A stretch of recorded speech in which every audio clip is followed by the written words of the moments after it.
Hello गाइजहरू, आज चाहिँ मेरो यस्तो चाहिँ मकै भुटाइ छ। चट्ट मकै भुटाइ, यसरी चाहिँ मकै भुटाइ छ। गाइचरी चाहिँ चट्ट यसको चाहिँ साथु बनाउने, अनि साथु बनाएर चाहिँ चट्ट गृहमन्त्रीहरूलाई चाहिँ यो चाहिँ पुऱ्याइदिने हो। गाइजहरू यस्तो छ मेरो चाहिँ आजको चाहिँ काम, ड्युटी मेरो चाहिँ यो चाहिँ गाइजहरू, मेरो ड्युटी है गाइजहरू। यो चाहिँ मकै यसरी अब चाहिँ भइसक्यो भटमास। यो चाहिँ भटमास, यो चाहिँ मटर हो है गाइजहरू।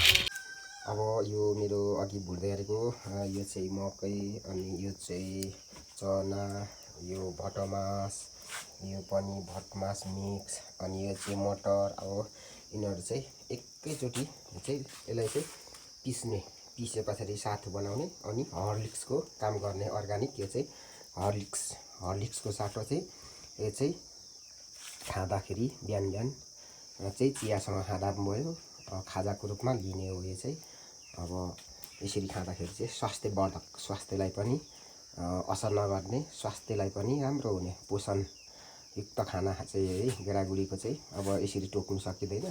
साथु बनाएर चाहिँ साथु बनाएर चाहिँ चिया अथवा पानी, तातो पानीहरूसँग खाँदा पनि डाइरेक्ट भयो, स्वास्थ्यको लागि राम्रो चिज है गाइजहरू।